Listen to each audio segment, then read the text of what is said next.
मुंडा पाख शिव मंदिर पाखु आउे अरेस्ट कलापर आम जाना पाइलु कि जो लोकटा अरेस्ट होती ना है गोपबंधु महालिक ओरफ बाबुली महालिक ता घर नरसिंहपुर कटक जिला एरिया ता ना पूर्वर वाइल्ड लाइफ रिलेटेड केस सी बेसी हाथी शिकार करिकी तार दांत बिकिबारे तार रही केस गुड़ाक कटक जिला ढेंकानाल जिला एवं तार एरिया ऑफ ऑपरेशन काफी बड़ थिला।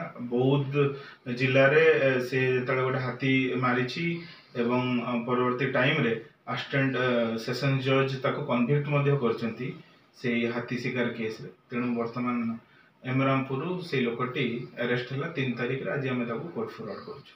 आपण जो से जो आसीथिला से हाथी दांत व्यापार करबा कि आसीथिला ना ब्लूप्रिंट तैयारी करबा आसीथिला ना केमती आसीथिला आपण ताको धरले आ सहित किए थिले आ किए फेरारी चुल जा सूचना मिलछि कोन कहबे? आमर ए मैटर तो इन्वेस्टिगेशन चली तार कौन मनसा थिला कौन थिला जेहेतु ता पाखरु आमे हाथी दांत वर्तमान सीज करिछु तेणु हाथी दांत पाखर रखि तार आमे फॉरवर्डिंग करछु से रिगार्डिंग तार केसटा अछि एवं तार जने भाई भी थिला जे कि फेरार हेछि ए केस रे एवं आमे ताको धरिया पे चेष्टा चलैछु।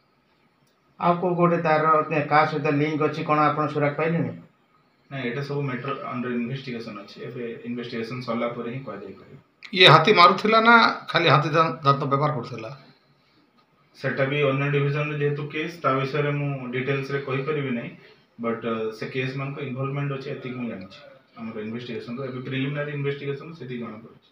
ता पाखरु केते खंड हाथी दांत जब्त करछन एबे छोटो पीस हाथी दांत 3 खंड जब्त हिछि छोटो छोटो बहुत छोटो। और अनुमानिक मूल्य केते हो? मूल्य सेमति किछि नथे जेतो हाथी दांत तो गोटे ओजन भी केते थियो कहियो? ओजन छोटो अछि ओजन भी बहुत कम अछि ग्राम रे हो बेसी बड़ नै सेटा सैंपल बेसिस रे से ता पाखरे जस्ट रखिथिले।